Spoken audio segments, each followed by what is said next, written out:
Really delighted to have IVIS as our partners, all on Azure, which is our cloud offering. IVIS are one of our ISVs. They've got fantastic some tools and solutions which they will talk to later on. And we're going to see Oriana next after me talking about the continuous dialogue with some luxury brand examples. And then Qusai is going to talk all about how you can unlock the value of product information data, using data to unlock some great key insights. But we're very pleased, and partners are really important to Microsoft. I don't think everyone appreciates it, but over 90% of our revenue from Microsoft comes through partners. You know, we really do like working with partners. We try and find the right partners for the right industry, and so that our partnership with IVIS has been for many years, but as of this year, it's got much stronger when it's all on the Microsoft platform. So very pleased to work with them. So I thought I'd just start off with a few trends, that the top 10 retail trends, plus one, which is the one I'll really perhaps talk about a bit more. And there's, as I said, it's very hard to pick out across all the different types of retail what are the trends which we see. But the one thing that all retailers have got in common is change.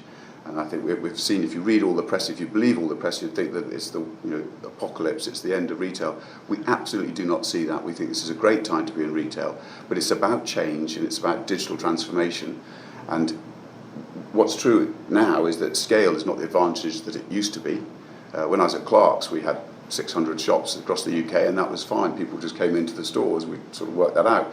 But now, if you've got to think about who your competition is. The competition now will start with a blank piece of paper, and they won't be held back by having all of these stores. You know, you've got to think like they think. How would you like to sell your product in the market if you didn't have stores? Because that is a really easy entry now for a lot of brands and retailers. But what I've put across the bottom there is the really key thing here. It's important to really address people and the ways of working.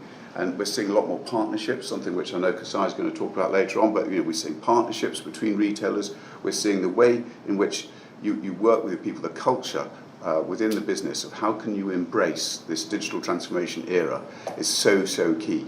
And it's not just about what's going on with Brexit or what's going on with, in terms of the financial world. It's really about how you work with the people and how you embrace partnerships. And trying to simplify it, I think there's three big consumer trends that persuade consumers to go and buy. And they are value, convenience, or experience. And there are plenty of customers who just simply will be primarily focused on value. But if you can get that sweet spot between value, convenience, like being in the right place, and having a great experience, I think that is where you can win. And I think it's nice trying to be simple. I've put around the outside all the different things you can do using IT to actually help you. But if you can be in that middle of the Venn diagram, I think that is really where the sweet spot is. And the bottom line is, it's all about putting customers at the heart of everything you do, really getting to know your customers, use the data to know your customers and to make sure you're totally customer focused.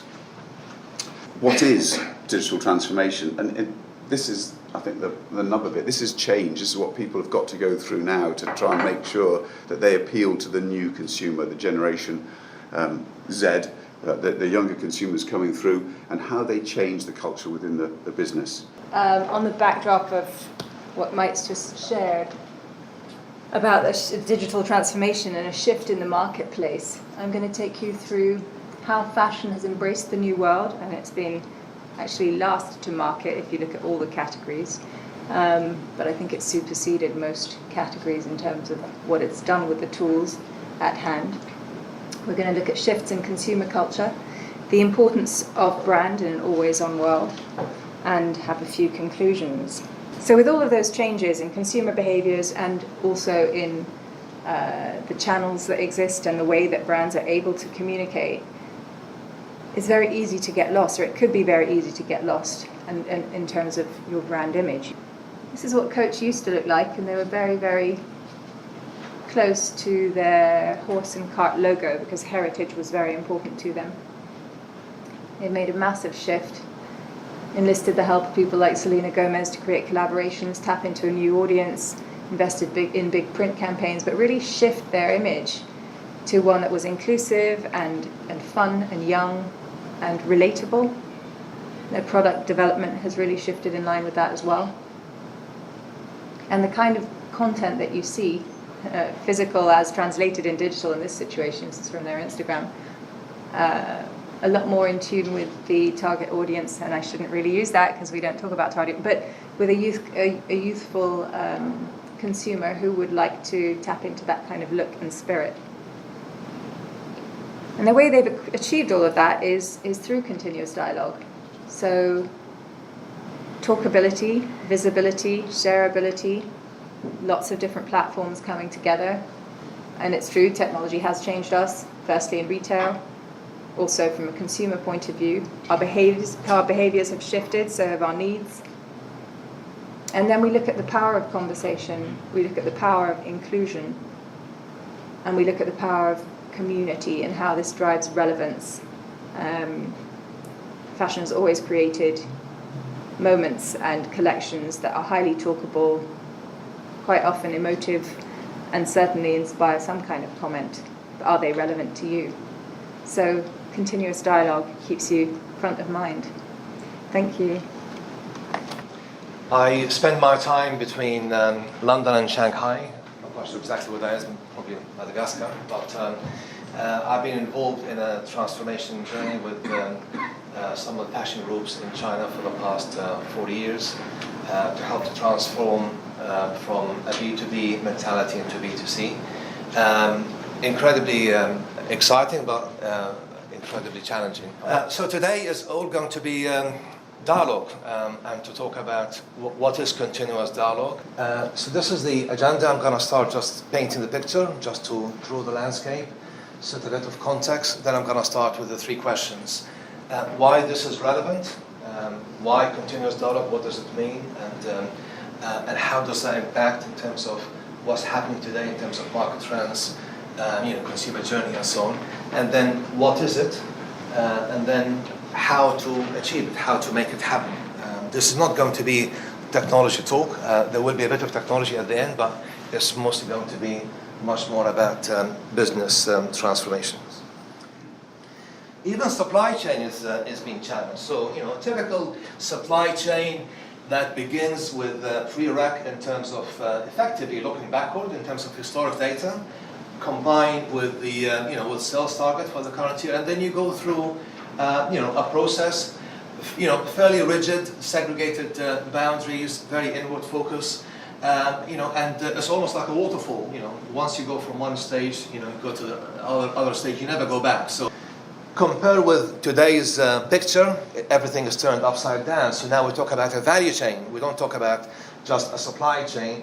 And the starting point is no longer from the brand, no longer from the retail. It's actually begin with the customer. So when we talk about, one of the biggest trends is the shift of power from retailers, brands to customers. This is illustrated well here. And using social listening, using attribute-based planning, all the stakeholders within the value chain, all of them trying to figure out how to communicate. And of course, then the typical challenges arise in terms of branding, in terms of customer insight, experience, and so on.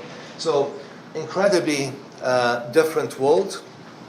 And it's all about blending the boundaries. The focus is a lot more customer focus, a lot more outward focus, and adaptability, is the name of the game here. So, to take some examples, these are examples of organizations that were not content to sit in a supply chain and just basically accept their position.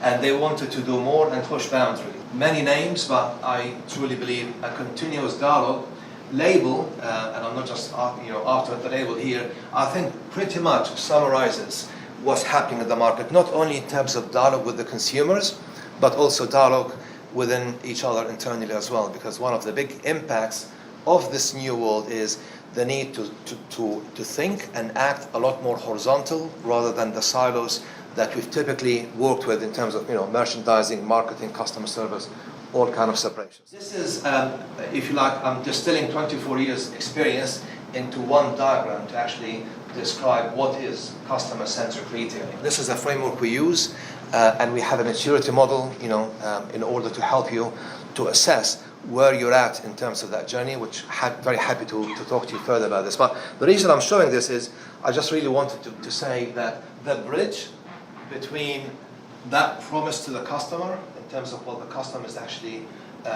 expecting and what's happening behind the scene is the continuous dialogue based on the customer journey. This is what we're talking about today. And this is going to basically show how content is at the heart of organization. So this is the gem that unfortunately many retailers, many brands don't fully appreciate the value of what you have in terms of using content to drive trading. But certainly you see content is at the heart of all of this, and above content you have marketing, merchandise, supply chain, customer service, which really is the customer journey.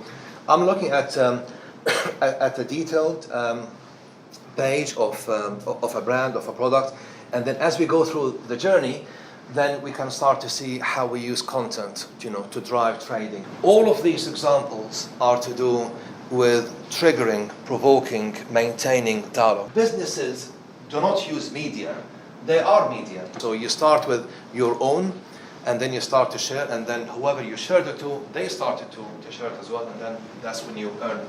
And from time to time, you need to kind of trigger it with paid, and basically this is how you create that kind of dialogue. That's how you initiate that kind of dialogue. The key point about the slide is trying to identify within the customer journey an opportunity to initiate and to have that dialogue. So some of the activities we are engaging in now is we basically taking this concept of the customer journey and the continuous dialogue and creating what we call a continuous dialogue control center. And then you create this kind of target, trigger, action. So I can initiate things from a target based on a segment that I want to target, or based on a product that I've just launched, or based on stock excess or channel, or I can have a trigger that basically based on event, like a wish list and so on. Anything that can changes over time, that will be an opportunity for us to communicate with the customer. So the action, red means internal, gray means to the customer. We can send a message, we can give a reward, an offer, promotion, and so on. So that's the kind of, if you like, control center concept. The last part here is talk about knowledge management. Knowledge isn't hierarchical. Knowledge is not data. Data is very hierarchical. It has a root, it has branches, it has leaves. But what we're talking about here is if you want to represent knowledge across categories, channels, business models, regions, and segments, then you need to take a much more holistic and an open view in terms of that kind of information. So we talk about 3 phases: modeling, inference, i.e. creating intelligence, data from data, and finally consumption. The final slide is basically, hopefully by now you can see why I'm passionate about the term continuous dialogue, and why I think it does represent the changes happening in the industry. And this is just not reflecting relationship with customers, but it's also reflecting relationship internally in terms of breaking the silos. So to have a meaningful dialogue, we need to have the right kind of content, the right kind of vocabulary, and hence we need to take a different view of the world. This is not IT, this is about business, and also this is all about acquiring the business knowledge of your internal teams, and then how to harness it to drive business through.